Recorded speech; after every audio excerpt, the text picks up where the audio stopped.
Woo! Woo!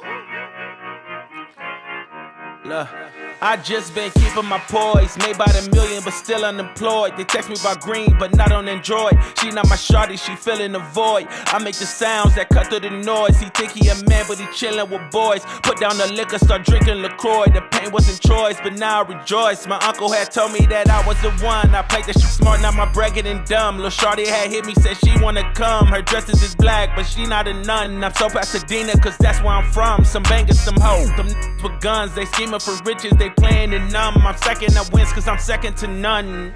Look, what the you think I do it for?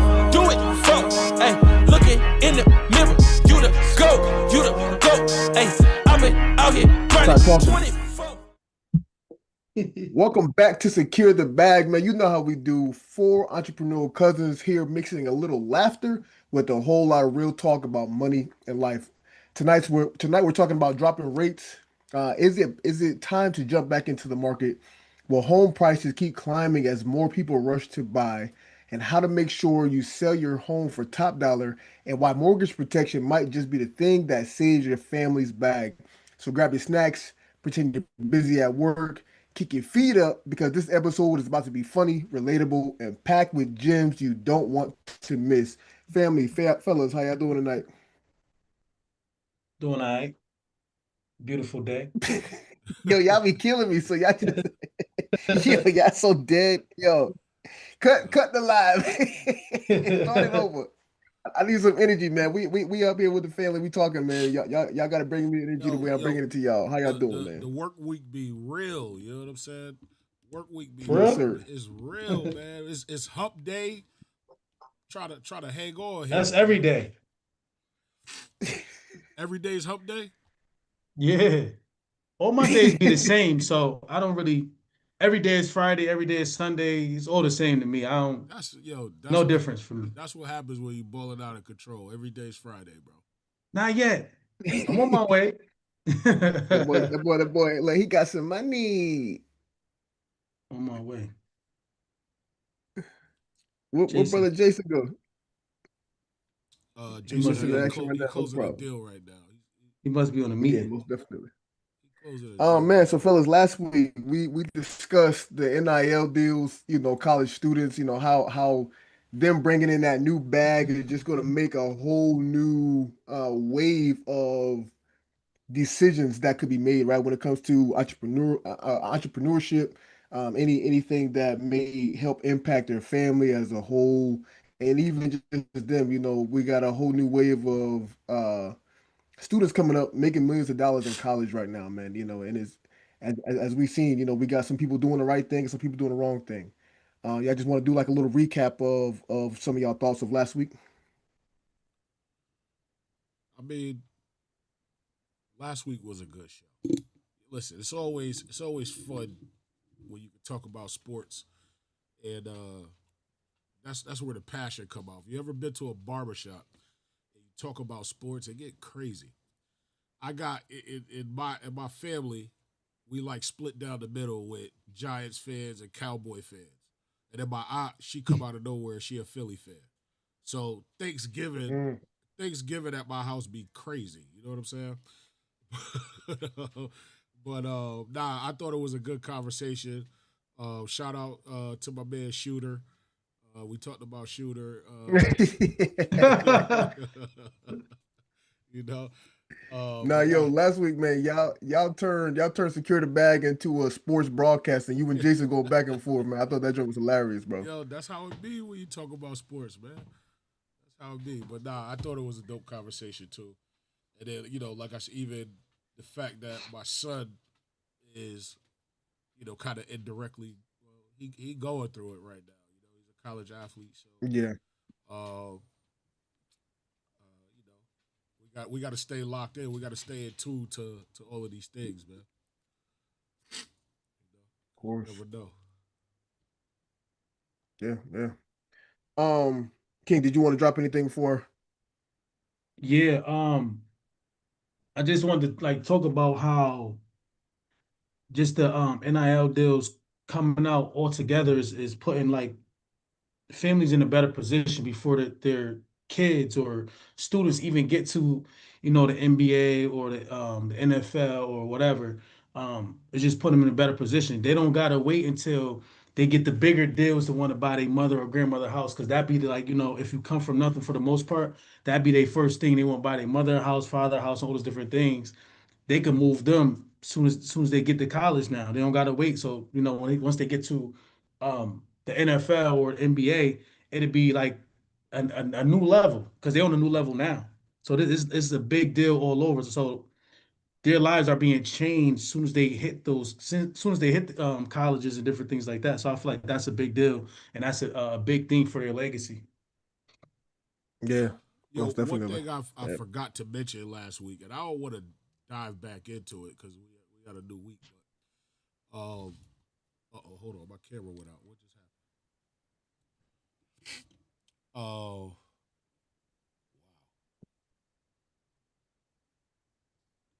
I'm just gonna put you on, Mike. What just happened? What it said, unplug it, plug it back in. I don't know what just happened.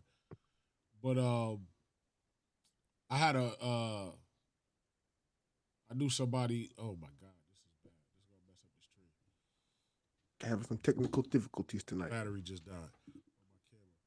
But I knew somebody back in the day that went to the league, and they were saying that there's a camp, or like, you know how you go to like orientation or whatever, and it was like this class, and it's a class that basically just teach them how to say no. Like, because they're like, yo, your Mm, family member's gonna come from out the woodworks. Your fifth cousin removed is gonna have a business idea, and it was a camp that really just trained people on how to say no, or how to, recognize, or how to filter, uh, The different, conversation is worth having. right, different conversations and different business ideas or whatever, because they gonna start throwing them at you. You know what I mean? So Hmm. I wonder if they still do that. You know what I mean? I wonder if uh it's like, yo, here's your contract, go play, or is it like, yo, this is how you adapt, this is how you adjust to this. Your life is literally about to change. You know what I'm saying? And I Yeah. hope they still do something like that to help these No, kids yeah, get that will definitely be helpful. yeah, for real. right. I feel like that would go along with like the financial literacy class at the same time. You know what I mean? Where you're learning about money, and at the same time, like you said, learning how to have the or learning to have the right conversations with the right people. You know what I'm saying? And figuring out who's worth it and who's not worth it. Um, because obviously somebody's gonna get taken advantage of, or not even taken advantage of because they have a good heart and they just want to give back. You know what I mean? So we definitely got to be on the lookout for young men and women who are on the up and coming, and at the same time be on the lookout for those who's preying on them. So yeah. So fellas, let's jump into it, man. So one of the topics we hitting on tonight is the timing of the market and should people jump back in? Do we feel like we may have just talked about this not too long ago over the last 2 months? Do we feel like there's been any major changes or anything people should look out for within the real estate market over the last Over the last what? You said over the last what?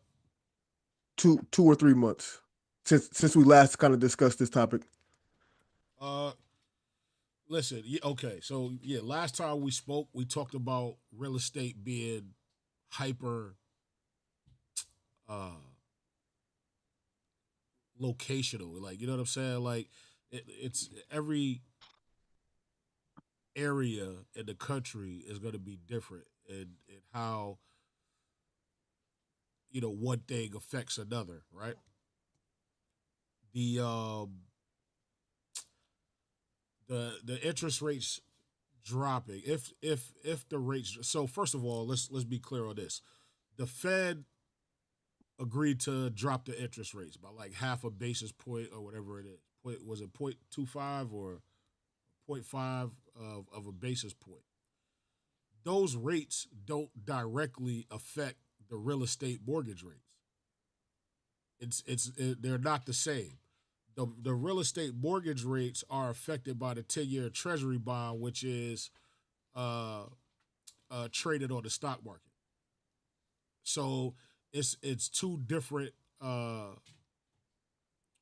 mechanisms that really don't have anything to do with each other. Now there could be uh, an adverse effect or some sort of effect by the Fed cutting the rates, but it's not guaranteed because honestly, the way the market is right now, honestly,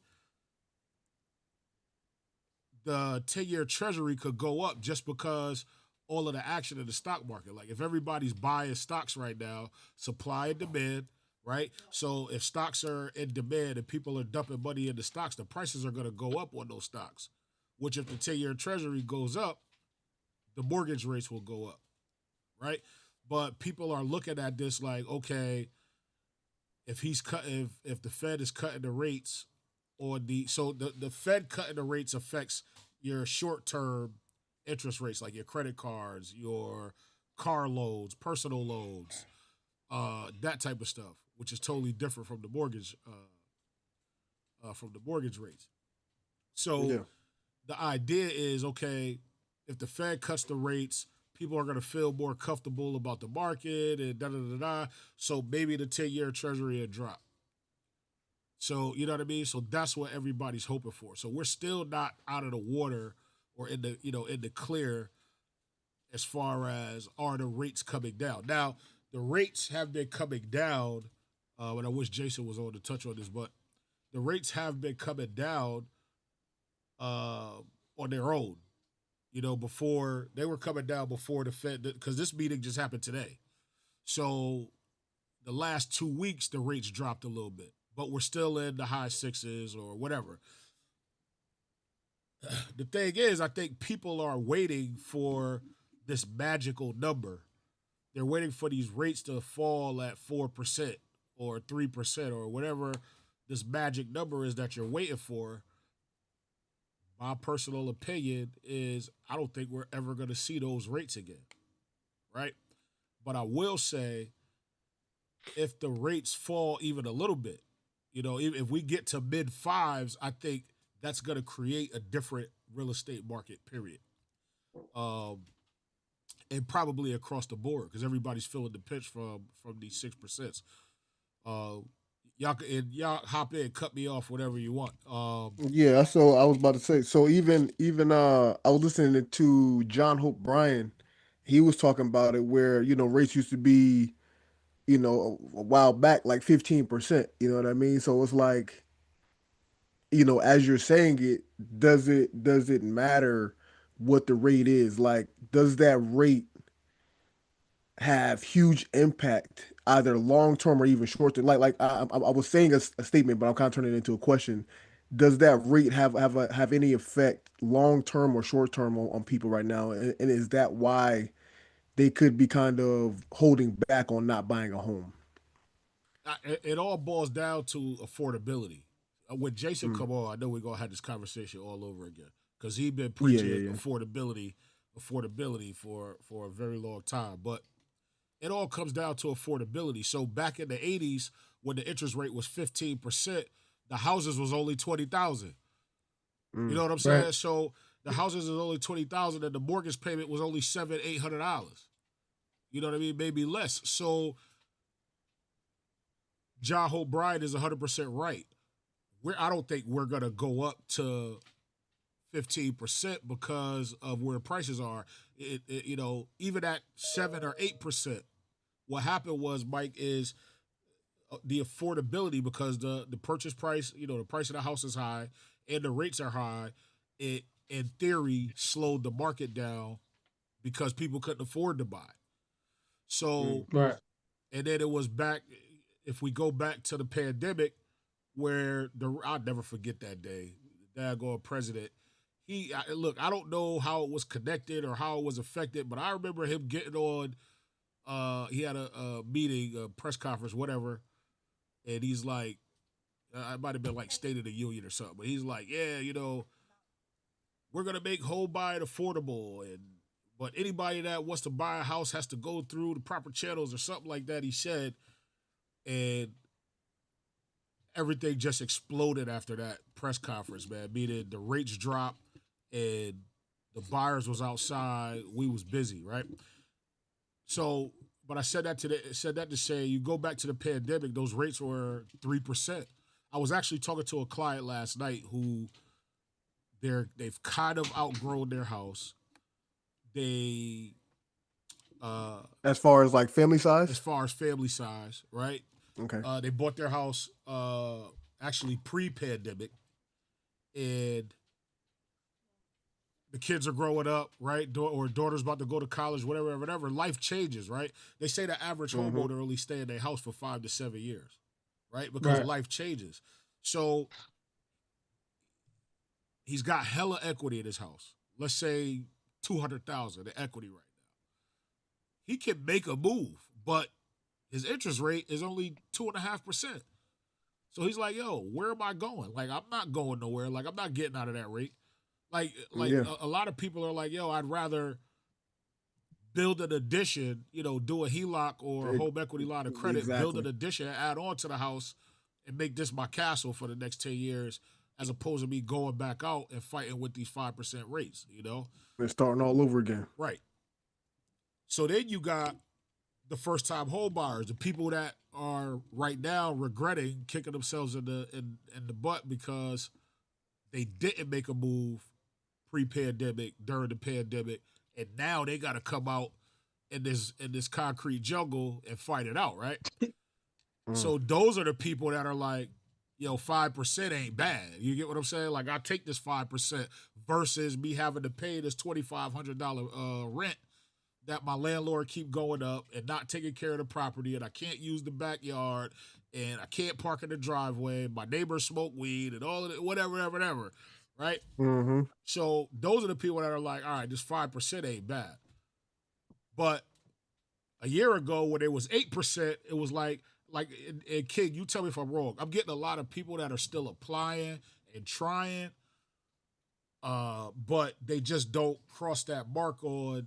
All right, the average home price right now is $350, but you only got a $200,000 pre-approval because of the interest rates, homeowners insurance, and all of the other things that go into affecting it. Your debt, everybody's debt is high right now. Right. Because the Fed has the rates up, right? So everybody credit card payments is higher than normal. Talking about car notes, there's no not that I know, but I heard somebody say there's no such thing as a $500 car note anymore. It's like all the car notes, new cars are like $1,000. It is. It is. You should get the new cars that don't cost a lot of money. And a lot of their credit scores is horrible. So they have to pay the 500 to $1,500 car note. And they probably had a lot of accidents. The car insurance might be $700 versus Shit. somebody whose um, car insurance might be $100 to $300. Right. But I want to go back to the original question. I just didn't want to cut you off. I know you said cut me off Nah, anytime. Yeah, cut let's them off, talk. man. It's okay. Just jump Let's in. talk, Just But jump man. in. far as the market, I feel like people wanna buy a house. They want the house that they really want. The one that they look good in, the one that their new car that they're gonna buy after they get the house. They're gonna look the car is gonna look good in front of that house, the new house that they just got. They want, right? You gotta really line this thing up to where you really could live for free. To me personally, as a real estate agent and investor, I feel like people just want to move out from their apartment and have the house, but to me, it only makes sense to get a multifamily first, and then you get the house that you really want, because you just want to get a piece of the pie. You just want to get in the game. And some people think they're waiting for the market or the rates to go down, then they're gonna jump in. Like, to me personally, I don't think that's smart. I feel like you're gonna keep waiting, and before you know it, it ain't gonna be no houses to buy. That's just, I keep saying it, and that's how I feel. That's my opinion, because it's people coming from New York and different places like that, and they're spending cash on the properties. They paying 50 to $100,000 more than the asking price, and you really can't compete with that. Like the person that's selling the house, they're gonna go with the person that got cash versus the person that got to get approved for the mortgage. So it's just levels, man. And if you're trying to get a house or a home or whatever, and you've been looking for a while, you're not seeing a house that you really want, or you tired of renting, all those different things like that. Make sure you got all your stuff in order before you get into the process. Make sure you got debt paid down. Make sure you pay your car off and different things like that. Because I don't know if y'all know, the your debt to income ratio plays a major role in you getting approved for a certain amount of money to purchase a home. These car payments are killing your hopes of getting a home as well, because they take that into, like, they factor that in, not just Yeah, your the credit income cards, not ratio. just your credit, but your car note. Even with the last house that I got, they was like, "Oh, you got the car note, can you pay the car off?" No, I can't pay the car off, I just got the car like a year before. You told me, can I pay it off? But they definitely factor that in there, when it came to getting a home. So you got a better chance if you own your car outright. If you don't got a car payment, you got a better chance of getting a home versus a person who got a car note and with less debt than you or whatever. Bro, Yeah, man. Hey, listen, folks better jump in on that Facebook Marketplace. Better get you a $3,000 Man, car. Hey, listen, as long as listen, the you car trying to make work, yeah, like exactly. listen, It don't matter. you get to point A to B. Like I tell people, I be telling people this all the time. I could get a new car right now. Like the same car I got, I could get a new one. I could get a 2025 car, maybe if I wanted to, right? But that's dumb. Yes, it's dumb. I'm not trying to look good for y'all. I'm not trying to prove anything to anybody. It makes sense that my car worked and my wife got a car that works, and we can do whatever we got to do for our family. Other than that, y'all get these cars and y'all park the car outside y'all job for 8 to 12 hours or 16 hours a day. The car's Drive right collecting back home. dust. Know what I mean? You better off getting that car, putting it on Turo, and renting it out, and you get it on the weekend when you take your wife or your husband out for dinner or whatever y'all want to do on the weekend, and then you bring it back, that following Monday, put it back on Turo. Because you're parking the car at your job and you're not getting nothing for it. Know what I mean? Only way that car can be an asset is if you're renting it out and the people that's driving is paying the car note while you at work making money. Come on, how much money would you have a year if somebody else paid your car note and your insurance? say that. Yeah, That's just how I think about it. Yeah, yeah. I mean, I know y'all don't like that, but I'm not here to tell y'all what y'all want to hear. I'm here y'all to tell you what makes sense. And you parking that 500 to $1,000 car note car at your job or wherever you be at, and you're not making money on the car, that's just a dummy move. You just giving the money away. I seen a video earlier about that. They said every time we get money, we just spending the money at all these different places when we should be keeping the money in our household, because the income that we make, we're basically just giving it to people. The stuff that we buy that we don't really need, we just buying that and we just giving it away. When we could just keep the money and invest the money to something that's gonna bring you more money. If it's not bringing you more money, you're losing money. It's Hmm. liability. so I mean, again, affordability. The cost of everything in life right now is, and I don't even want to 100% say it's stopping people or slowing the market down, but people are just, you got to be real conscious of what's going on right now. Like, people are literally counting every penny. They have to. You know what I mean? Just Yeah. because of those things. Another thing, King, you talked about debt to income ratio, right? The first thing we think about when we think about debt to income ratio is, okay, I got to pay off the debt. But not too many people say, yo, I want to make more money. You get what I'm saying? A Mm. lot of them don't say that. The first They're thing we not thinking do, about more money. They're right, trying to spend the money that they got on the things that they have. on the debt that we already got. So it's Right. like, you gotta secure the bag. You gotta get more money, and uh, it's fortunate but unfortunate. You know what I'm saying? It's like, again, I think we talked about this before too. Is like, it's crazy how people are programmed. And I'm saying this because I'm an entrepreneur. I don't got no days off. I don't have no office hours, right? I try to Right, make office hours. You know what I mean? right, Is so for me, it's hard to, I don't say hard to understand. I get it, but it's just people are just programmed, yo, 9 to 5, yo, that's it. Yo, after that 8 hours, I'm done. I'm shut down. And whatever's in my paycheck on Friday, like that's it, and I'm cool with it. And that shit bothers me. Like because you can't be cool. You can't settle for it. You can't settle for it. So, anyways, here's another statistic that I could say, but Jason can't say. Average home price is 350,000 with the taxes and insurance. I mean, and interest. In order to afford that $350,000 house, you got to be at like $70,000 to $80,000 a year with no debt in order to get into the game.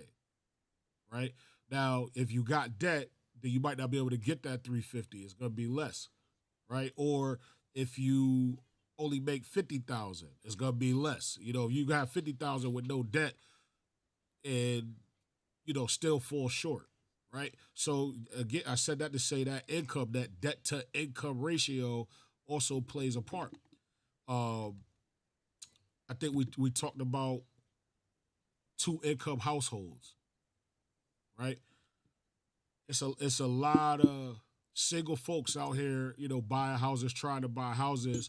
Meanwhile, like the couples is winning, the two income households is winning. It might not even necessarily be a couple. Like I said, we got families starting to move back in with each other, right, moms, grandparents, like starting to move back in with each other because the more incomes you have, the better off you're gonna be. And that's actually not a bad move because now you get to split that 25, 28, $3,000 mortgage. You get to split that in half, right?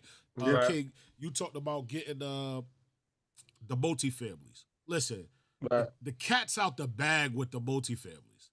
Instagram, YouTube, and social media has glorified the house hacking of live in one unit, rent the other unit out.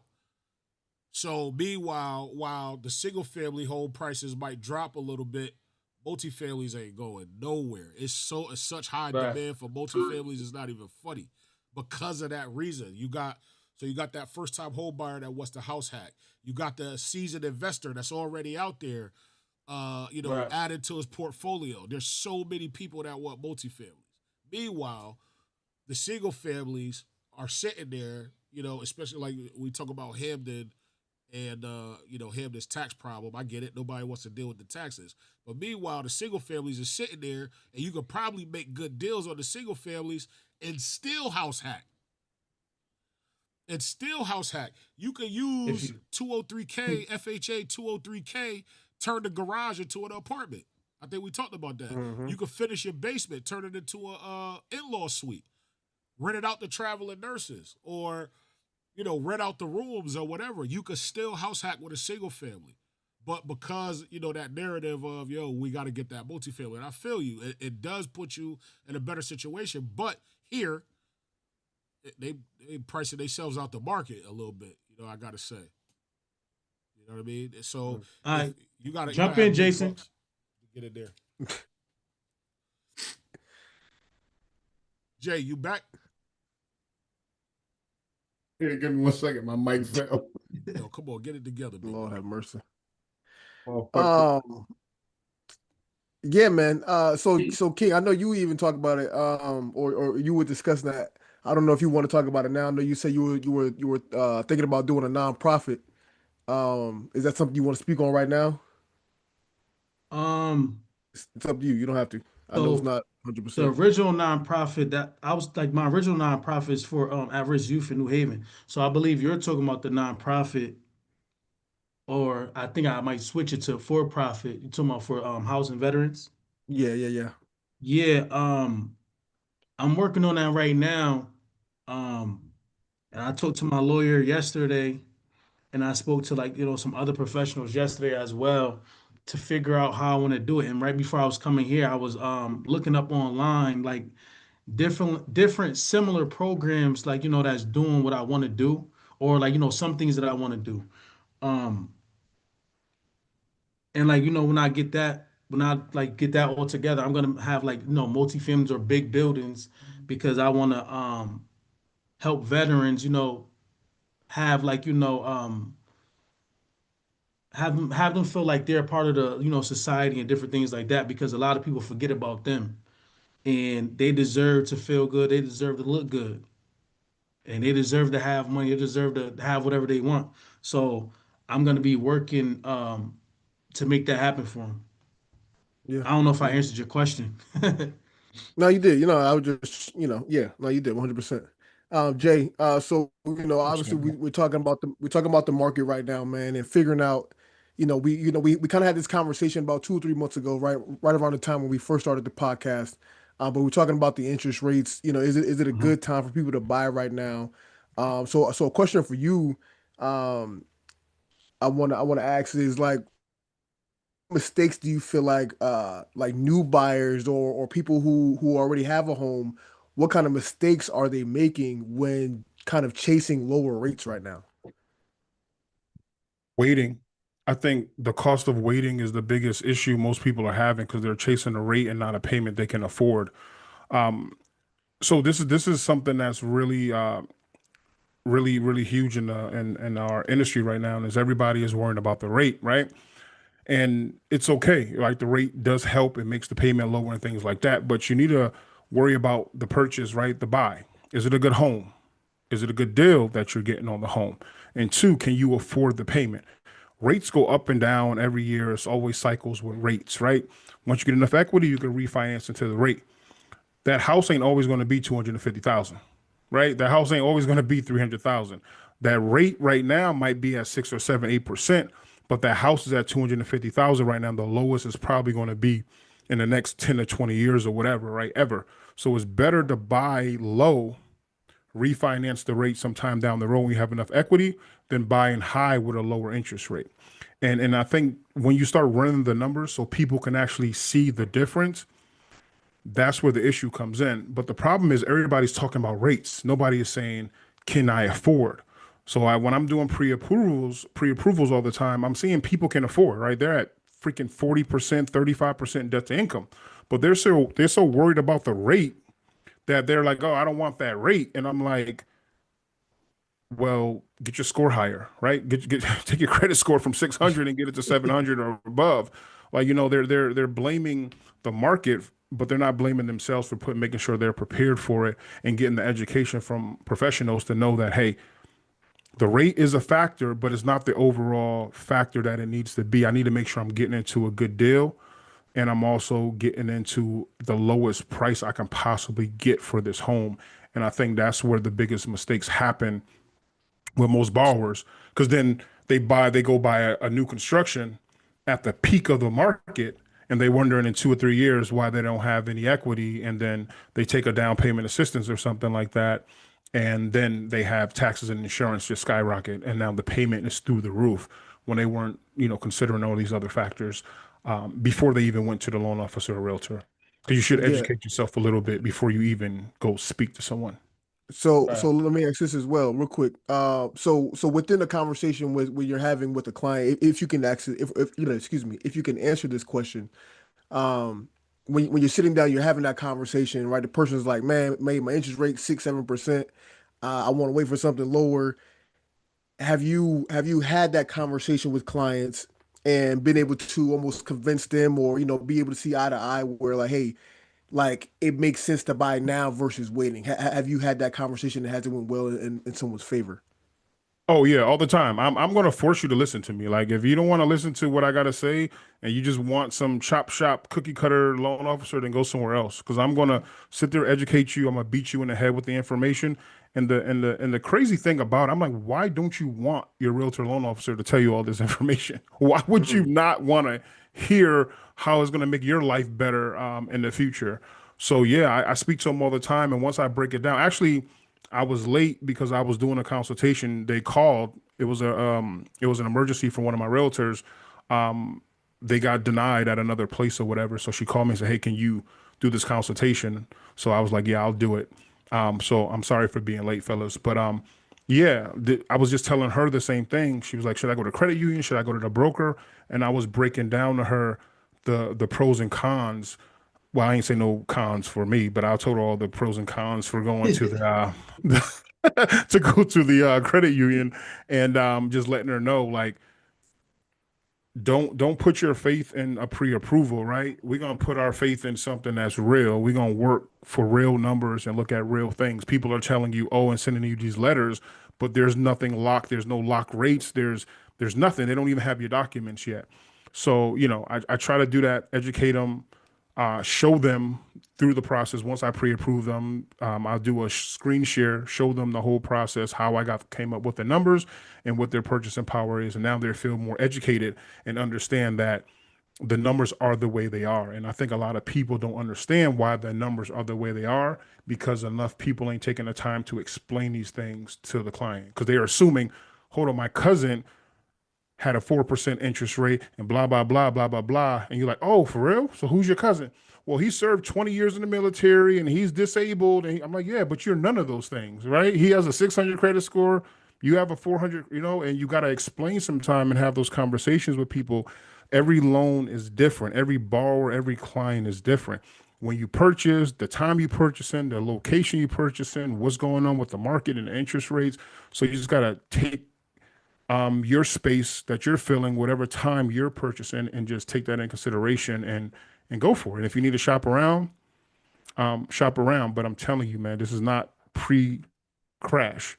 Most people you go to, it ain't gonna be that much a difference in rate. It's gonna be probably a difference in cost, but not that much of a difference in rate unless you come with Jason Benton at Foxtrot Mortgage. We got the lowest. We got low rates, not the lowest rates. We have competitive market rates. You Talk heard him, your King? shit, Jason. You heard him, King? Yeah, he threw that in at the end. That was dope. MLS 966-888. Man, but is it always, like, I'm kind of jumping back just a little bit. Is it always smart though to kind of refinance when rates drop? Is that the best move? Is that the only move, or should they, what other options do they have besides refinancing or getting like a HELOC? Listen, Is that a question for me? I mean, Whoever. you the lender, but Oh. I gotta say something. Oh, no, go ahead. Like, so what he just said is everybody's situation is different, right? And I hate when that type of question is asked, because there's no real answer to it. What is the person that is applying for this HELOC or for this refinance? What is your situation? It might be the best time in the world for you, but it could be different for somebody else, right? And how do you figure that out is by, you gotta know your numbers. I say that and it sounds cliche, but it's real, right? I need to know how much my house is worth at all times. At all times. If I put 100,000 in Robinhood and invest in Apple stock, I need to know what that stock is doing every day. So why is your house any different? So you always got to establish value in a house. The second thing is, you gotta have you gotta have an interest. What does the interest rate look like when you take this money? Even more so, why are you taking it? What are you refinancing for? What are you pulling money out for? I hate with a passion, and I gotta pause. I gotta chill on that, but because everybody's situation is different. But I don't like when people pull money out just to pay bills. But somebody put it to me a different way. Like, all right, well, if I got a credit card that is I'm paying 20% on, and my car note is 17%, but I could do this refi and only pay 7% for the next 30 years, it kind of makes sense. And I'm like, yeah, I guess you're right if you look at it that way. But the answer to the question is, you got to know your numbers. You got to have a plan, and you better have an exit strategy. You got to have something on the back end that says, okay, this is why I'm doing it, and this is how I'm going to get out of it. Not just accumulate in debt forever. You know what I'm saying? Hope that answered the question. Yeah. Good job, man. I don't know if you want to go, King. I don't want to just jump back in and Now you could go. so yeah, what Gerard said, man, is 100%. Like know your numbers, know what you're doing it for. Figure out like I don't agree with paying off debt just to run the debt back up. I think it should be a strategy with it. Like if you have $4,000 in debt each month and you can increase your mortgage $1,000 and pay off $3,000 in debt and lower your overall debt by 3 grand, I think is worth it if you're strategically trying to move forward or buy something or invest, or you take away that 4% mortgage you're currently in right now and then go use that money to invest. That's something that, yeah. But if you're just doing it just to do it because you have the equity and you're going to get caught up, which I see, listen, over the years I've been in this industry, which has been a long time, I've seen people get caught up refinancing themselves into foreclosure, bro.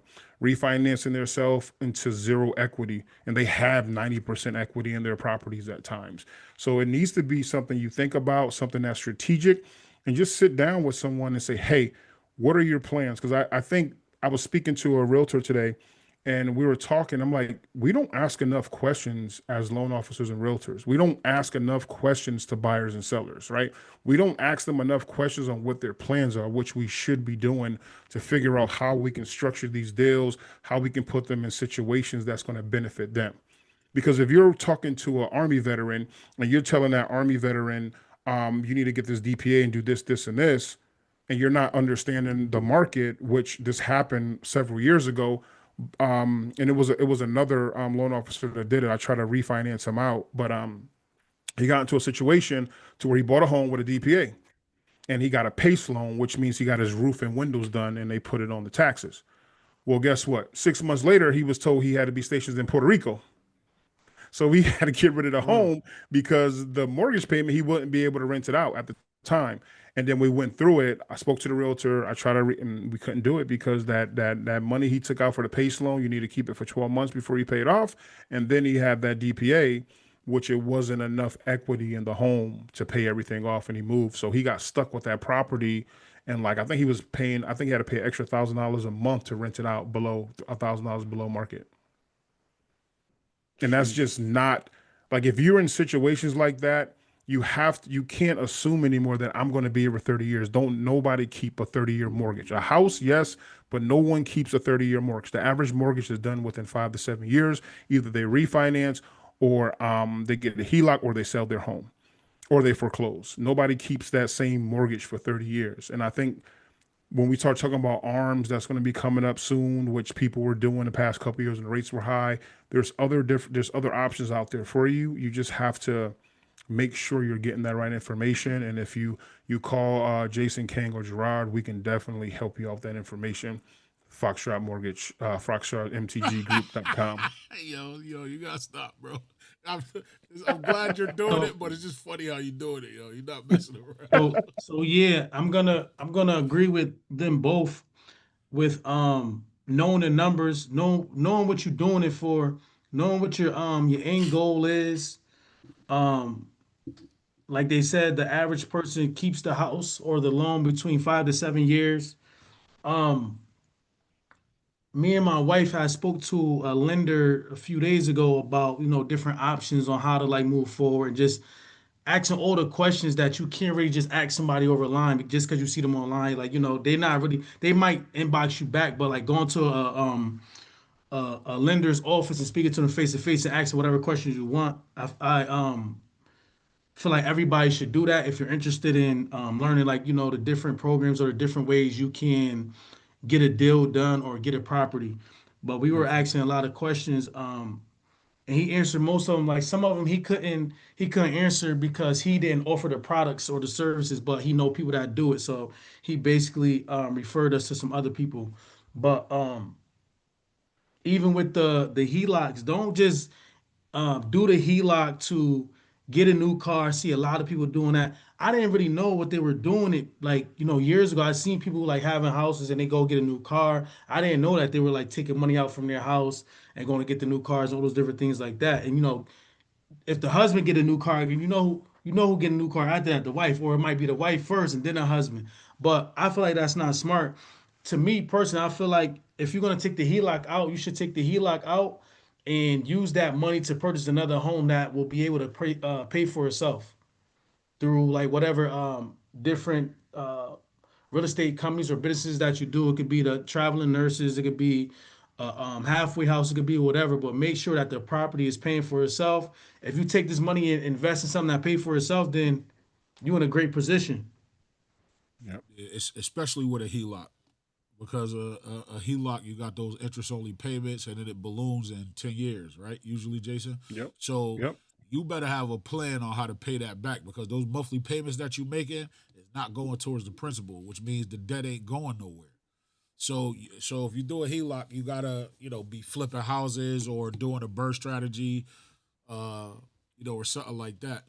Um, Home equity loans are a little bit cleaner.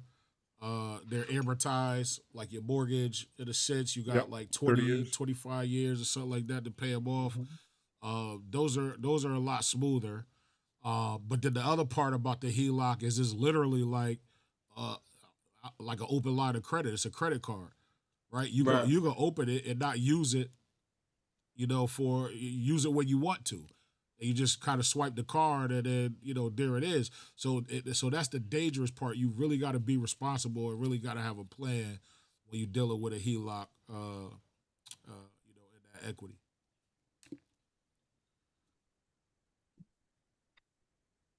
But I'll say this real quick, guys. And King, correct me if I'm wrong, or tell me if you ever heard of this. I've recently been running into a lot of buyers that either are on their second house or coming to me from another agent. It took a while to find a house and they decided to go a different direction, whatever. And these people have never seen a CMA before. Yeah. Which is mind blowing. Like, so you mean you out here writing offers? You mean you own a house and you never seen a CMA before? Like, that's crazy. That's crazy. Yes, Zillow gives us a Zestimate. Who else give us a Zestimate? Oh, the another thing people look at is the tax assessment. That is not actual value of your house. That's the amount that you're being taxed for.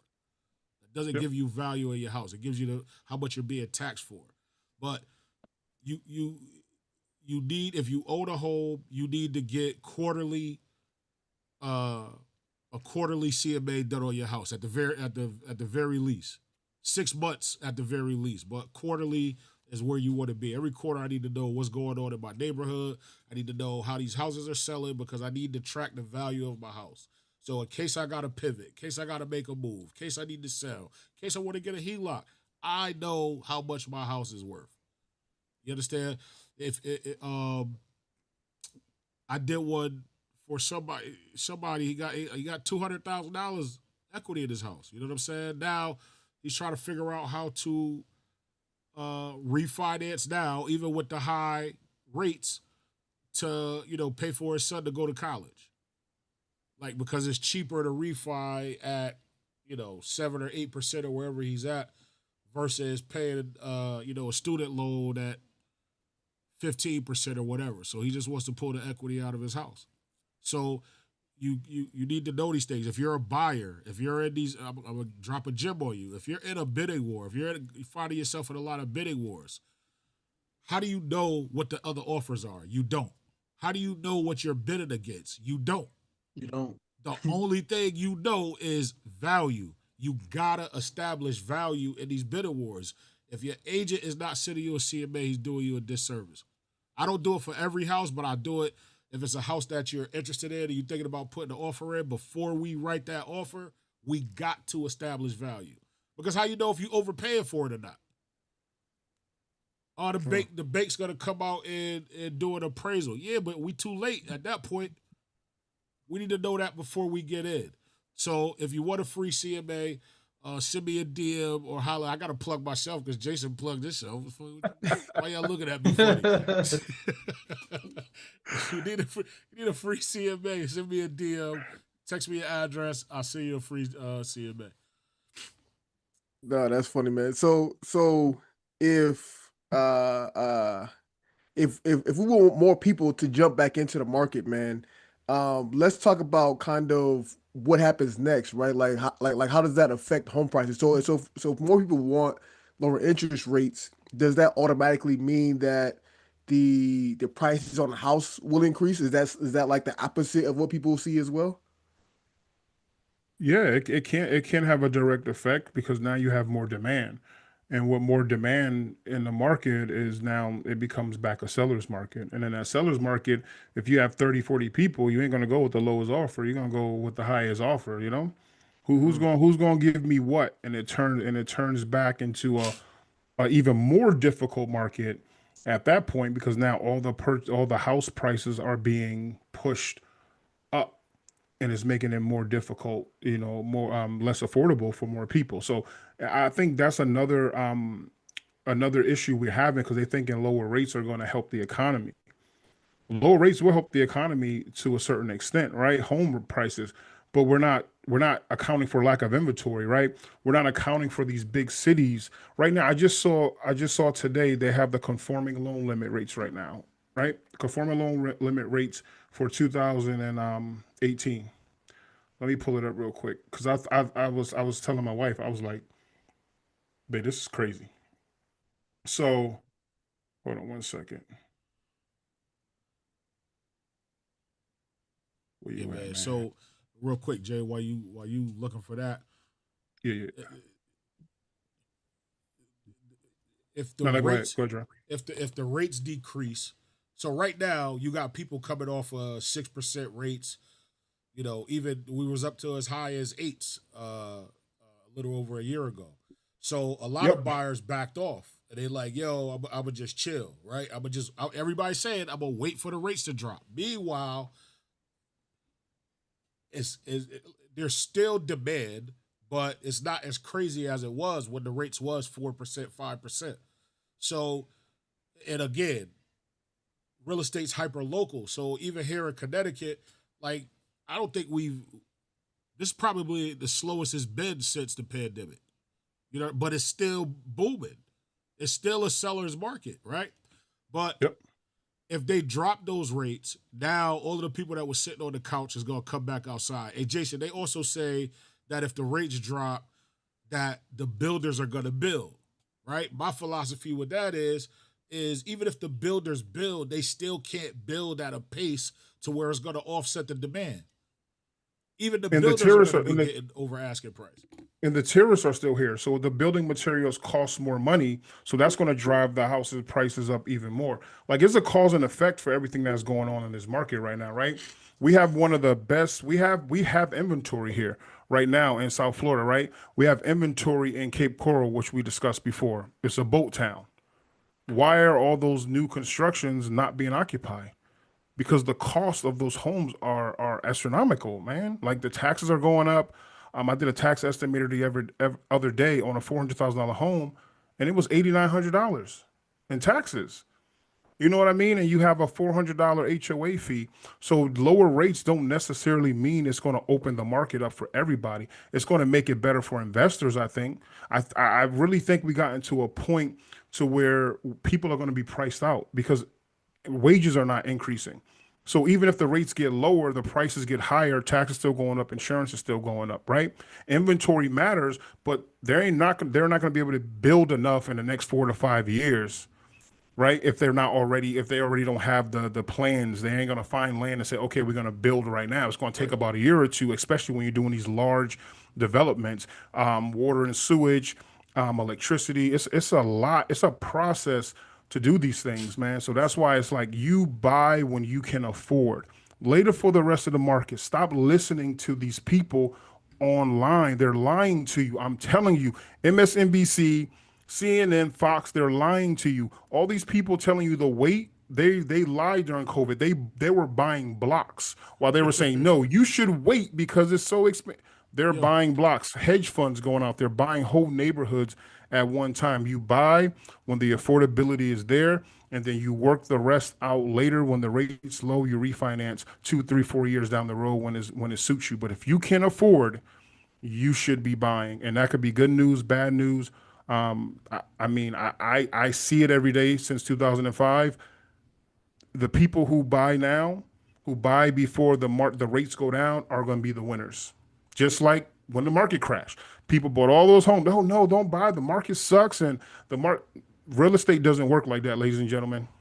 Just so you know, rich people get rich in the bad markets and they sell to poor people in the good markets to make their money. So they bought their homes during the crash for 20, 30, 40, 50,000. And during the good market, when everybody said the rates are low, they were selling to you for $400,000 to $500,000.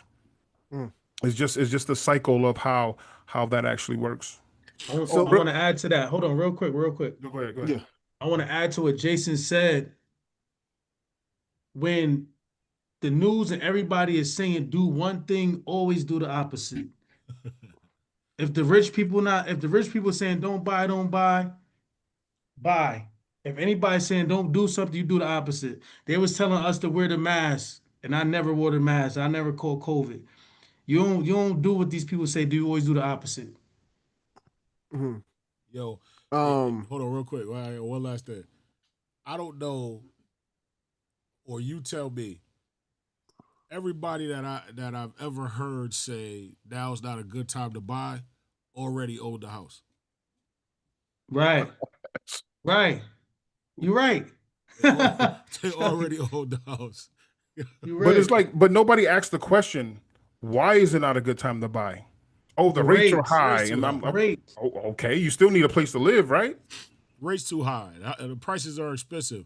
When you bought Uh, your house, Mr. or Mrs., now's not a good time to buy. When you bought your house for $180,000 at a 4% interest rate or a 3% interest rate, people thought you were crazy then. And now you're sitting on $200,000 in equity. Yep. And people say, what another question people ask, well, if I sell now, what am I going to do? Well, you bought a home at 200,000 or 100,000. You got the equity for 200,000. Now you could go to a neighborhood when you sell your home, you could put a large down payment down and have a lower payment on that house you was going to purchase. But if you didn't have that equity in that home that you purchased as your starter home, you would be buying at 3.5 or 5% and have a way larger payment because you didn't have a large down payment to put down. Like some of this stuff, and it's really simple when people sit back and they start thinking about the numbers. It's really simple when they say buy a starter home first. Don't worry about, because most people are waiting. They care about what other people think. If you can't afford a home for 4 kids or whatever, then you need to buy a home that can fit 2 kids and put those 4 kids into that room or whatever. Because if you about time you wait to buy that bigger house, that 3 or 4 bedroom, and especially when you're in those lower price range between like 200 to 400,000, that's where most of the people who are purchasing homes are purchasing that. So you're in that crowded market now, in which now it's crowded. You can't you're not gonna want to offer. When would you? I want to buy a foreclosure. I told somebody the other day, I was like, they were like, I want to buy foreclosure. I'm like, man, the banks caught up with that like 5 years ago. They're not just selling their foreclosures no more. They're fixing their foreclosures They up flipping and them. they're reselling them. And a lot of times foreclosure don't mean a bad house. It just means somebody didn't make their payment. So it's not like it's some rundown, crappy place.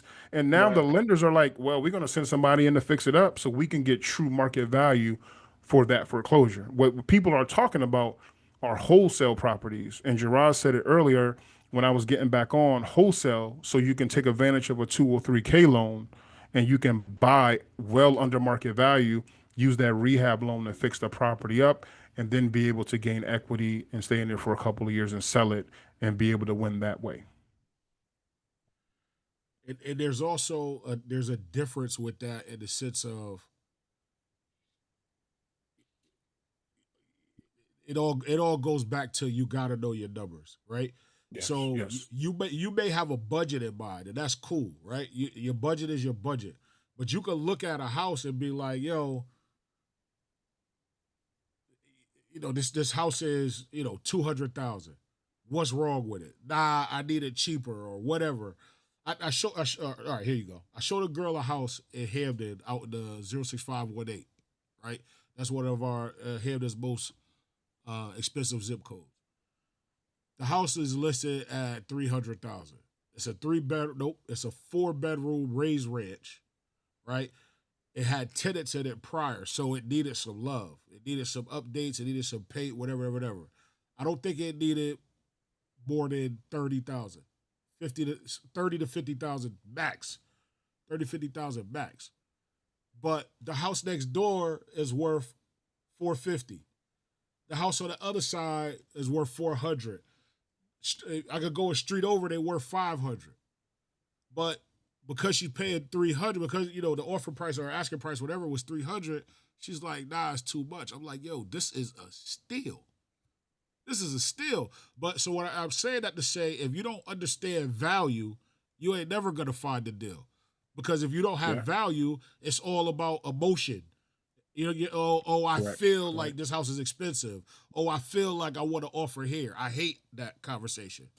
If we talking about that's kind of what I was gonna say. Yeah. My fault. Yeah, that's kind of what I was gonna say earlier. Is that like listening to this, right? It's like you almost got to play like a psychological game with yourself on the right time. Like especially if you don't have the right information, you got to like think like, okay, either I'm gonna buy when the rates are low, or but then I gotta the price of the house may be high, but then the price may be high when the rates is low. Like you got to kind of find what that good spot is, and it seems like it could be a process of where that you could kind of go into your feelings and you're not sure exactly what you want to do because there's so much information and this feels wrong, but that feels right. And it's like, man, it's like you really gotta make sure you know exactly what you're doing before you jump into it. The only information that really matters, what really should matter, is the numbers. That's the only thing. The numbers don't lie. They're gonna be what they're gonna be. You know what I'm saying? They can tell you what you want to hear, and they can tell you what you don't want to hear, but they're gonna tell you the truth. It's like, you know what I'm saying? The numbers are the numbers. So you gotta go out there, with the mindset of, first of all, your team, your agent, your lender, like you got to be able to trust them, right? If I'm out here giving you game and I'm spitting all these, dropping all these gems on you, and you not listening, you don't have to listen. I'm cool with it, but I'm gonna give it to you either way. Like Jason said, I'm gonna give it to you either way. Now, if you don't take that game or that knowledge and use it to your benefit, you're gonna be stuck. You're just gonna be stuck, or we could do it your way. But, I'm the professional. You know what I'm saying? It's like, I'm not going to have my mechanic do open heart surgery on me. Like, you know what I'm saying? I'm going to go to a specialist. And that's what we are. Yeah. So, man, so we've kind of been hitting on the buyer side, man. Let's kind of switch it up and talk about that selling, as far as what someone should be doing on like to sell their home for top dollar.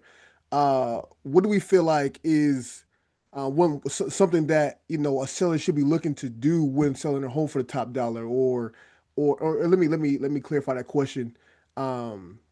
What's one of the number one things sellers overlook when trying to get top dollar for selling their home? Fixing their damn house before they try to sell it for triple the price. Right. That's the number one thing I see all the time, King Gerard. Like they go to their home, it's broken down, like nothing works, it's not updated, and they're trying to get the same price as somebody who just rehabbed their own home. So I get realtors pissed off sometimes. I'm like, did you ask them to sell their home? I will prefer them more likely if they're going to sell, take a HELOC out, renovate their home, at least spend 15, 20 grand, renovate it so they can at least get close to top dollar. Why would you take a home, sell it, barely make a penny off of it because you're paying all these fees and everything, and then you're giving seller concessions because your AC's busted, there's a hole in the board, the water, you know what I mean? It's all these issues, and I'm like, just take more time with your clients, because if you do that, and now your clients can sell that home for $350 instead of $250, you're gonna look like a superhero in their eyes, and you can actually use that to say, hey, I helped my client, But these homes, bro, I mean, these homes be falling apart, man, and they like, as soon as that realtor come in there, they're like, AC, what the thermostat don't work? Oh, I want 15,000. Hold on, 15,000 for a thermostat? Yep, and that's exactly why they be losing all that money. Let me tell you, I'm gonna drop a gem on you real quick. Oh, this is great. This is great. You can. First of all, Mike, the answer to your question, one of the biggest things I see again is kind of the same thing on the buyer side. Is sellers going into this process emotionally, right? And I understand it's real estate, it's a big investment. You're gonna be emotional, right?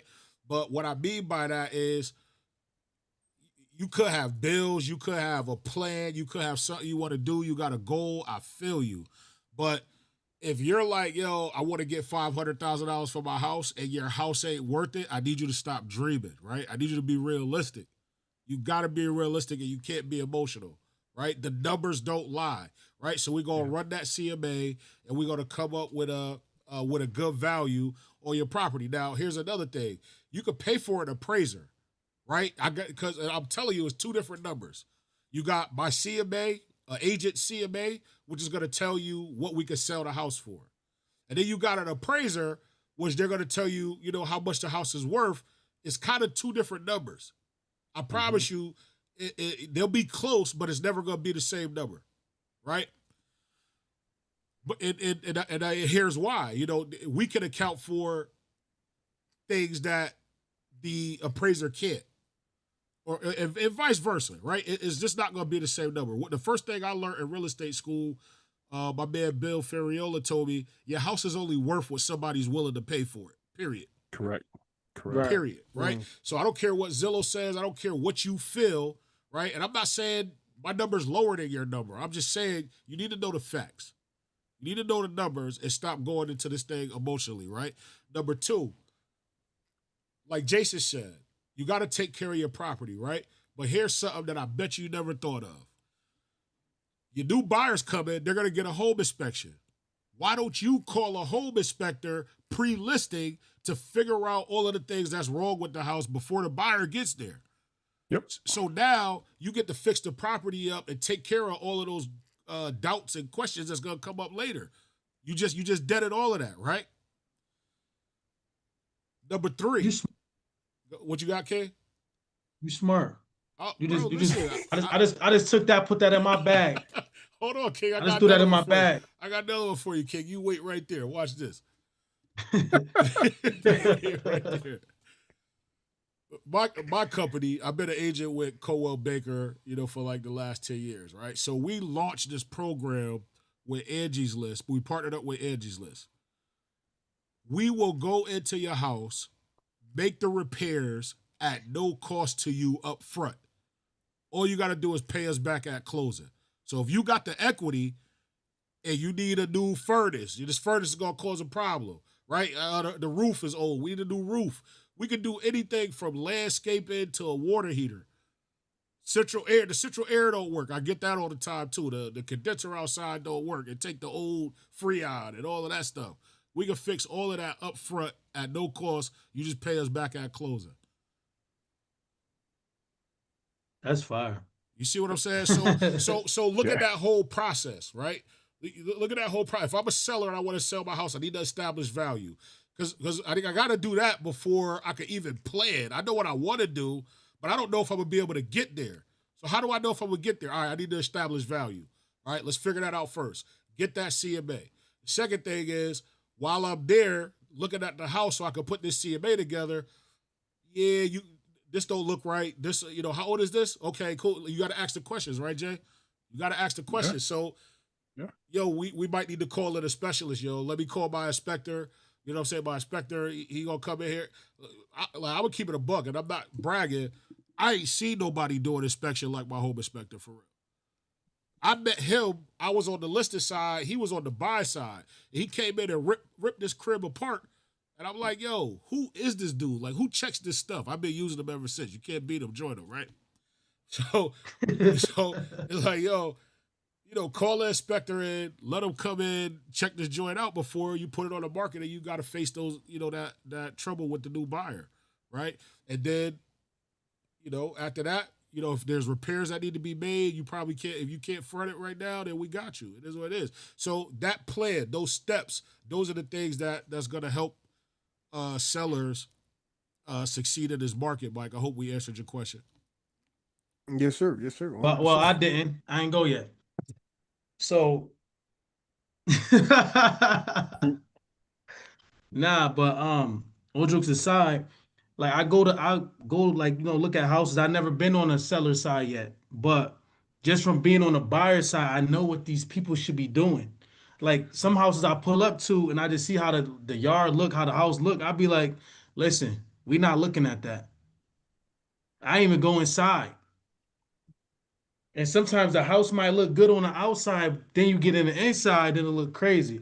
Or sometimes it look good on the it might be horrible on the outside and look good on the inside. But they need to start doing the paint, those old carpets that they have for 30, 40 years. They need to change that. The old wallpaper.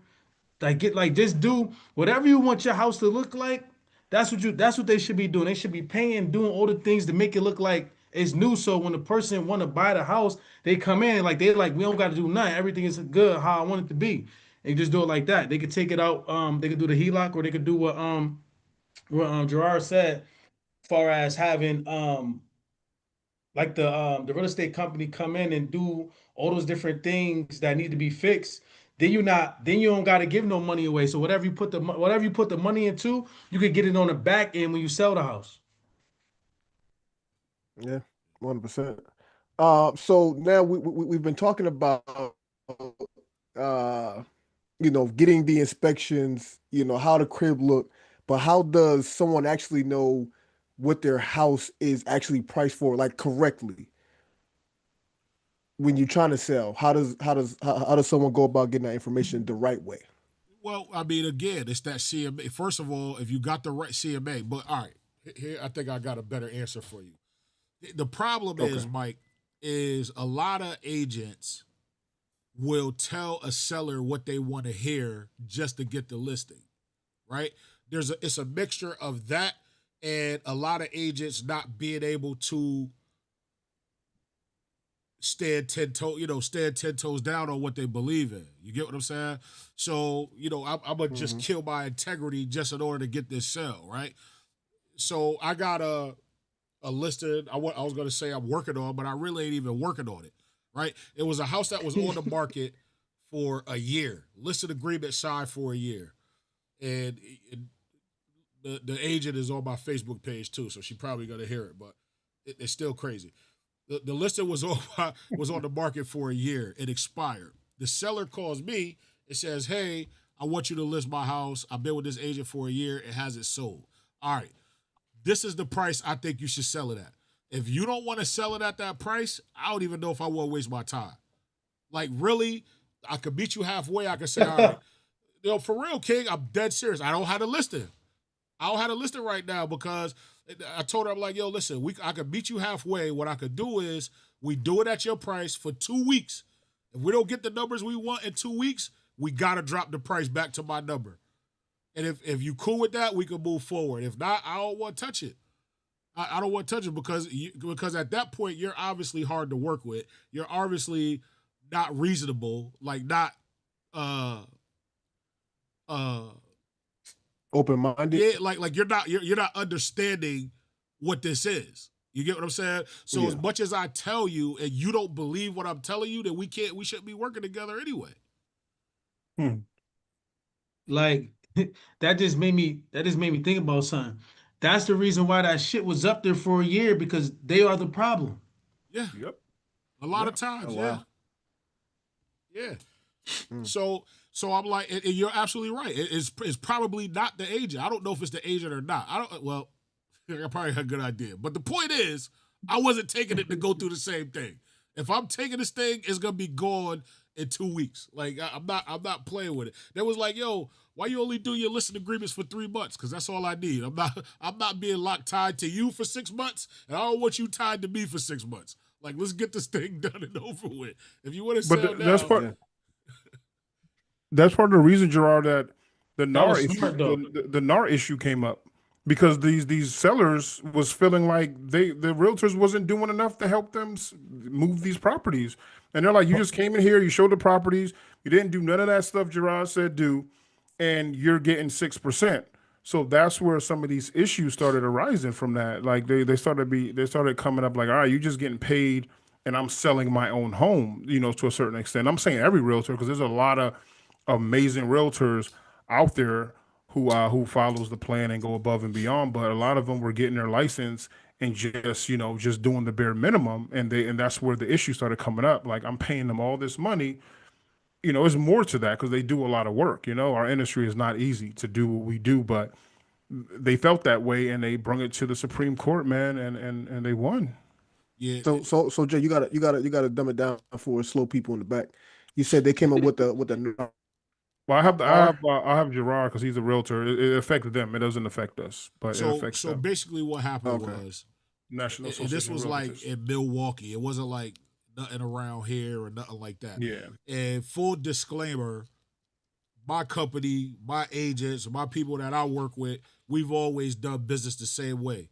Even to the point where the lawsuit happened, and they made these changes, we still doing business the same way. All right. So let's make that disclaimer. But what happened was, traditionally, What about your old company? hold on, huh? What about your Listen, old company? anybody I associate with, we do business the same way. We all do business the same way for the most part, right? Stop starting trouble. But listen, it was like in the Midwest or something like that. So what I was about to say was, traditionally, the listed agent would charge the seller like 6% or whatever it is, right? And then out of that percentage, they would offer a commission to the buyer side. I hope I'm saying that right. I hope I don't get sued tomorrow. But that's basically how it was, because of the lawsuit. You got to watch what you say, or how you say it. But that's basically what our industry was, right? The buyer's agent usually didn't have to come and say, or have to fight for their commission, because when you log on to the MLS, oh, my client likes this house, we're gonna put an offer on this house. It tells you what the commission payout is. So that came from the seller's side. All right. So these sellers, it hold on, Jason. And it really wasn't even the sellers, it's the attorney. It was the attorney, right? But Yeah, anyway, it was attorney. this attorney used these sellers to say, well, did you know, you had to pay the buyer side commission. Like, shouldn't the buyer pay for the buyer agent commission? You get what I'm saying? And it just like sparked this thing of, oh yeah, why do I have to pay the buyer side commission? Why can't the buyers pay their own commission, right? But what pissed me off about the whole thing is nobody asked the question of, Mr. Seller, when you bought your house, did you pay your buyer agency commission? Did you pay your buyer agent's commission? So you're like, these people sued over the same process that they benefited from. So the whole thing's a joke. But either way, it went to the Supreme Court and they won. And so now we got to ask for the commission, right? And yes, we have to ask for the commission. Everything's got to be above board and out in the open and agreed upon on both sides, right? 95% of my deals still get commission from the seller side. There are some instances now where the buyer might have to kick in, or, if the seller doesn't pay, the buyer might have to pay. That's what that lawsuit was about. It kind of just opened it up to where, you get your commission from either side. Everything's negotiable is what it is, which it always has been. But we had to have a lawsuit in order for that to be official. But yeah, that's what Jason's talking about. Pandora. I didn't mean to open up Pandora's box. I was just trying you to started some shit. You got me. Now I feel I like know. we was talking about shooter last week. I was halfway in and I couldn't turn back, man. I'm sorry, man. Yeah, nah, man. But it's still a good time. Buyers are still closing on their houses. Sellers still closing on their houses. So that shit ain't really do nothing for me. No, you barely see real effects of that. You just see lower commissions that you can't really negotiate once they tell the listing agent. I mean the buyer's agent. But other than that, people are still getting they're getting reasonable commission to close on these deals. Yeah. But yeah, it's what was your question though, Mike? You were saying As far as what was I talking about? The sellers. What are they doing wrong? What mistakes are they making? but he asked something that triggered you to say something about the lawsuit. Oh, the NAR. Oh no, yeah. He started talking about the NAR, and I asked him what the NAR was for the slow people in the back. Oh, well, but yeah. So yeah, sellers are just super emotional. Um, People are just super emotional. It's not just sellers. The main thing is you got to know your numbers. You got to stick to the facts. You got to trust your team. If you're working with agents that you can't trust, you probably shouldn't be working with them. Period.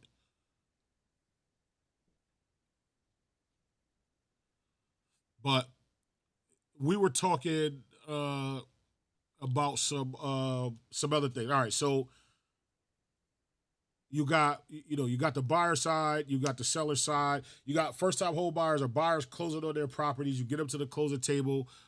My question always was, then what?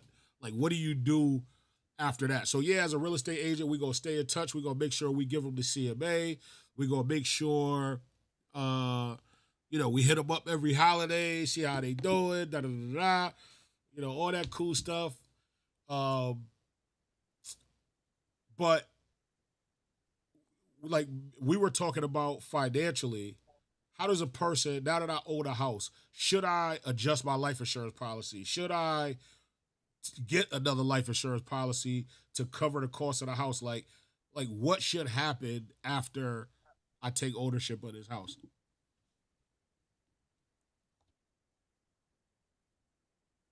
Was that Somebody, oh was that anybody? your question? It was the way you posed it, like you were still like saying a statement, but you posed it as a question, but it was a statement at the same time. That was totally a question mark at the end of that.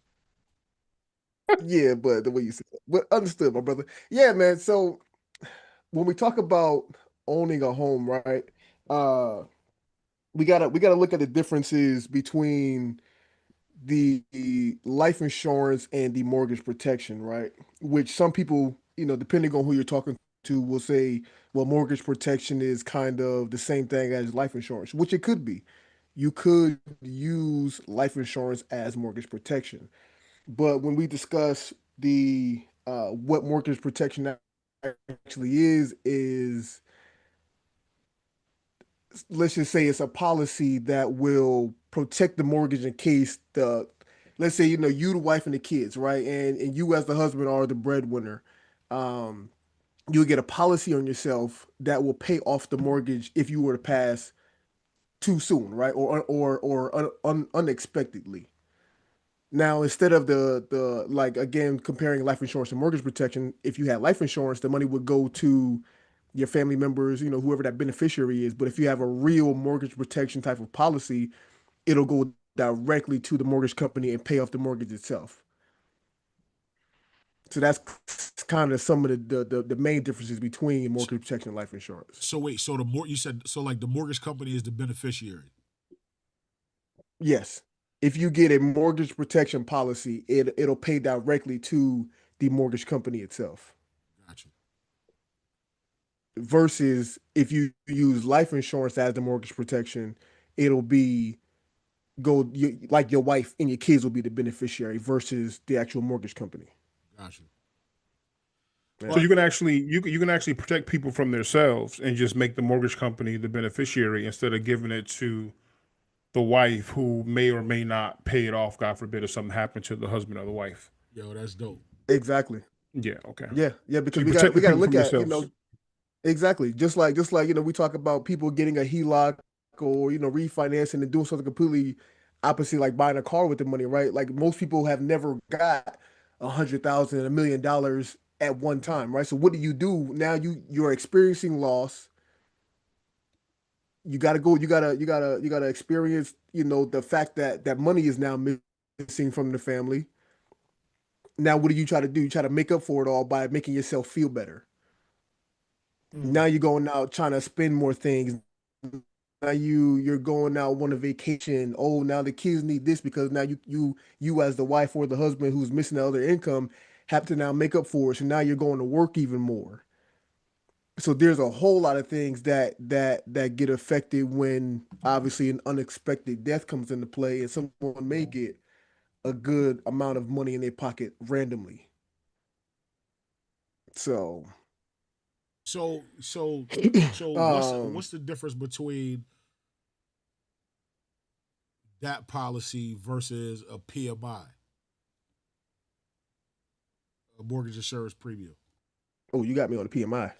So the You got me on the PMI. That's what I The PMI is what the protection for the equity that the lender is going to have on that property. So FHA is going to be around 11 to 12 years, and then when you go conventional, it's going to be about it's going to be until you get 20% equity in the property, so they can protect themselves from foreclosure and things like that. You know, that really took a big turn once the market crashed in 2008 because you know the mortgage-backed securities were the issue with the crash. You know, the credit crisis caused everything, and then so many foreclosures, and the banks were just losing all this money with no way to recoup it at all.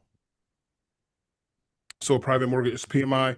So you have mortgage insurance, which is FHA, and then you have PMI, private mortgage insurance, which is for conventional loans. And then FHA has a fixed rate for the PMI, 0.55. And then when you go to when you go to conventional, it's going to be, you got a bunch of different PMI lenders who you can go to get that insurance. And that's not a fixed rate. It's based off of risk. So depending on your credit score and different factors, DTI, it's going to play a role in what percentage of that PMI you're going to be paying each month to the lender and the company.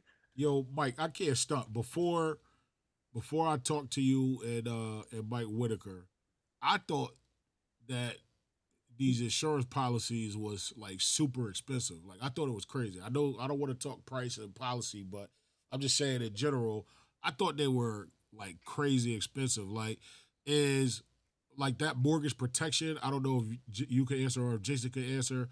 Is that mortgage protection, is that expensive? Because remember, we're talking about affordability. We're talking about all of the stuff I got to pay for now. Like, is added on that policy, is that like another crazy bill? Like, what do those typically look like? Or I just need to know if it's reasonable or... Let me ask you this. Is it reasonable to have the home paid off if you were to unexpectedly die, or for you to add on another bill right now?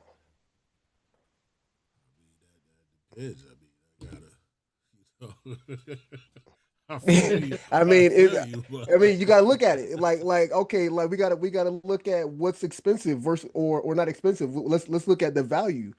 Yeah, you may I'm throwing out random numbers, right? Nothing is factual. Let's just say you do have another $100 on top. That's light work. Yeah. Is that expensive? $100 a month, which is $1,200 a year, versus you unexpectedly dying, and now your family has a $500,000 home, or let's not even go that high. Let's say a $300,000 home that they still have to pay for every single month, and you are the breadwinner. Now let's say you and your wife doing 50-50, right? We ain't trying to jump down that conversation, but let's say y'all going 50-50. You pay y'all mortgage is $1,500. She paying $650, you paying $650. Now that's $650 that's gone. So now is that $100 more expensive than that $650 a month that now is lost? I think it's needed at that point for sure.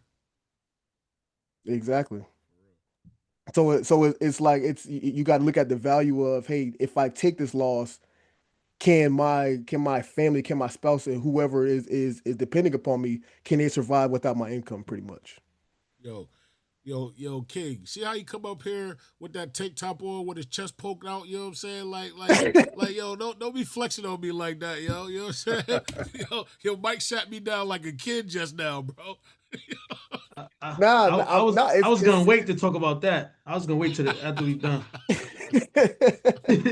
Yo, he shot and me he down and he pointed at you too. Now. He pointed at you too, Gerard. He sure did. Let me ask you a question. You can't answer a question with a question, bro. For real. Why not? Is it expensive or is not expensive? Hold on. Let me ask you a question. Nah, hey, listen, hey, look, that's that training course I just bought. You know what I'm saying? Applying my skills. That's what applying it. That's what I'm talking about. Okay. Yes, sir. Yo. So because I mean I want to use this now, right? Because let's look at it like this. It's either you gonna want me to sell you, or do you want to sell yourself and why you need to protect your family? Oh man, that It's training it's working on not you, it's man. That training work. That was dope. That was fire. Let's Yo. go. like That was like fire. it's See, look at you, man. Self-development, man. You doing good, man. Proud of you, man. Man, God. sell me this marker. Sell Yo, me this yo, marker. for real. let me. Oh, I got you. Let's say you didn't have that marker. Write your name on the board real quick. Yo, Pull my pencil out. I had a pencil. Gotcha. yo, All right, so whatever. he, You ruining it. You ruining it, Jason. You messed it all up. yo, that's what he do. You know, you give him an alley, he gonna take it home. You already know. Oh man. No, That's what's but up. on the real though, it's my job to help you find the right answer for yourself. It's not me to force you to make a decision. That's what I'm talking I think you about to have all our about. listeners, Bro. But you just made you buying about to policies. man, you just got me emotional. But man, go ahead, Mike. Man, good shit, bro. I love it, bro. That's what's up. Look at that right there, boy. That boy going places. That boy going places. Uncle Jude, they have it right now. Talking about, I knew he was a smart one. Too funny, man. Yeah, man. But mortgage protection, it's up to you, man. It's really on how you view yourself after you gone. Oh How man. do how do people view me after I leave? When I leave, my family say, "Dang, he left us with all this shit. He ain't take care of nothing." He ain't Or shit. thinking like, "Man, he done made my life easy. I could take a couple months off. I You could talking about your relax." daughter? I'm just talking in general. Wait, what? I'm talking in Oh, general. Like I was if a confused. Tomorrow he left all this shit. I'm like, the fuck going on? My fault. But what up is there no, another I'm saying in option? general. If Is there another option for a family uh, if say we didn't get so morbid and nobody passed away and they just, they had another policy that mhm. they can build into and pay off down the road, maybe 10 to 15 years? Yeah, are you talking about life insurance, or are you talking about something else outside of that one? I'm talking about another investment vehicle, life insurance. But yeah, most definitely. You can always use permanent insurance for protection as well. You know what I mean? Even if you haven't built it up to the point where it could pay off the entire house, but if you ever need to tap into it to pull some money to kind of give you a little bit of extra space in that mortgage to kind of get things together, yeah, 100%. And this will Always work a tap. little better, right? Because what if nobody passed away and that money just goes down, that money is just gone after a certain term. But if you do the permanent and everybody survives, you Hmm. can actually tap into those reserves to pay off whatever's left of the mortgage because it's gonna. I mean, after a certain amount of every year, every payment, the mortgage is gonna go down enough to possibly break even with that investment. Correct? Yeah, most definitely. You could even look at that like a outsource of like a HELOC or a line of credit. You know what I mean? That's Okay, where you tap into that life insurance, man, where you could pull a loan for yourself, nice. right? And then use that to fix up the house if you're ready to sell and everything like that. To where now you don't have to get approved because it's your money. Just borrowing from yourself. There, there is, yeah, you borrow from yourself. There's no pre-approval. There's nobody you got to go talk to. You ain't got to ask. Of course, you got to ask some questions just to make sure you're doing the right thing. But you ain't got to ask nobody to help you get your own money out of your life insurance policy. You don't need a Oh, right credit score. It's whatever's in there, whatever you can access. You pull that out. Do what you got to do with it. so I'm gonna go Wayne Brady out here to get my money. I don't know what he did. Is Wayne Brady gonna have to smack a bitch? Killing me small. Yo, hold on. Look, I gotta tell you real quick. This is kind of off subject, but my computer got to do an update. It said I got 5 minutes until it's just gonna kick me out. Jesus, Mikey. Come on, man. You was doing good, Mikey. So yeah, so I mean, so y'all go ahead, y'all finish up whatever y'all doing. If it kicks me out, it just kicks me out. So, Nah, you gotta King, do the King, man, closeout. I know. That's all I'm about to say. King, go ahead, man. Drop your gym, my brother. Jump in that Oh, bag. Over some. Oh! I ain't ready I yet. got you. Um, if you really want to get some property, if you really want to get a home, stop buying stuff that you don't need. Mm. Simple. See how simple that was, y'all? I know y'all listening. All you out there, stop spending your money on dumb stuff. Save your money, put it up. Stop spending money on Christmas, all that. Yes, Say, if sir. you really want the property like you say you do, put the money up. Skip Christmas, skip birthdays, skip the vacations. And you'll have the money, you'll have the down payment. You'll have like 2 or 3 down payments if you just skip all that stuff I just said. Good luck. Our word, discipline for real. Thanks, brother Jason. Yo, I'll go with something I've been telling people for the past week or so now. Nobody gives a damn about your opinion when there's actually facts out there that can prove your opinion wrong. Get the information you need to purchase. Get the real information on what's going on in the economy and the market, and move accordingly, because we're moving off of false information or for what somebody's telling us who bought a home 30, 40 years ago, or bought a home, through a NACA program or something. They don't really understand what's really going on in the market. Get information, get the facts. Opinions don't matter. And I tell people that all the time for the past week, if you can catch my drift. Stop going based off opinions, because you're going to get led down that rabbit hole, which you're going to look like a fool on social media trying to give an opinion that's just no truth based to it. Yes, sir. I'm gonna go next, brother Gerard. You take us out. Man, listen. If you want to be able to show your chest, look like me, you got to get in the gym. You know what I'm saying? No, just that wasn't funny. Y'all bored, man. Come on. I thought it was hilarious. I thought it was hilarious. I think y'all gonna laugh. Y'all looked at me like, what? That's the gym? Yeah, but doing Oh, you thought you was leaving the gym by saying go to the gym. Wow. I just picked it up. My fault. Okay, that's why you looked at me like that. Okay, got you. Understood. Let me hear your foot. My daggone computer shut down. Nah, man. Determine what's valuable to you. Determine what's more important, right? As we discussed within the mortgage protection, all that good stuff. Is it the price you pay today, even when we talk about a house, or is it the price that you're going to pay later on? That's my gym. Brother Gerard. That was cold, Mikey. That was cold, man. Hurry up before my computer shut down. Hurry up. Yo, listen, my gym is you gotta have a team, man. You gotta have good dudes like these 3 dudes that's in my team right now, that's in my circle. You gotta build a circle like this. You gotta have a Mike, you gotta have a King, and you gotta have a Jason. Good luck finding them, because I got them, but you gotta build yourself a team. Go get your own. Yes, sir. Hey, Gerard, man. Get ready to keep my music up, man. Folks, that's a wrap on tonight's episode. Rates dropping could be your green light. Why prices might keep climbing. How to make sure you sell your home for top dollar. And of course, how mortgage protection keeps your family's bag safe. At the end of the day, it's not just about buying or selling. It's about making smart moves and protecting what you've worked for.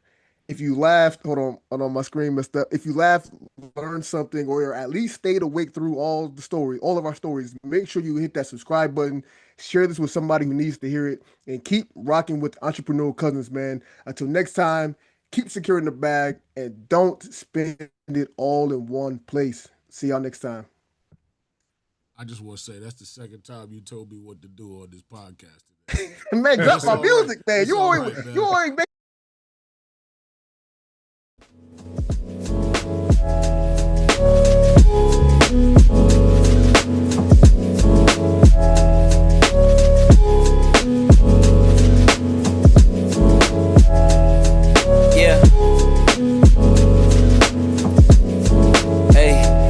beginnings on the cusp. Not too old to adjust. Old dog, new tricks. Remember, I was just a pup. Something dirty in my cup. Clean soul, good karma is a must. Still my shooter in the cut. I was stuck inside a rut. Played the game, made bank, moved G. Anything to get a buck. You won't find me in the club. I'm in the lab trying to sharpen up the sword. Swinging blades at these scrubs. Bitches flock like bugs to the light. Getting right. Treat my hoes like these raps. I don't really got a type. Off top, bullshitting. All I needed was a mic. Yeah. Hey, pass the rock, it's all butter. Pack your bags and take flight. Don't worry, it's all covered. Hey, live your life while you can. Our days are all numbered. Rain could cause thunder, but the sun comes after, clearing up the disaster. Isn't it lovely? I ain't looking back, I'm focused on what's in front of me. Everybody day's a number.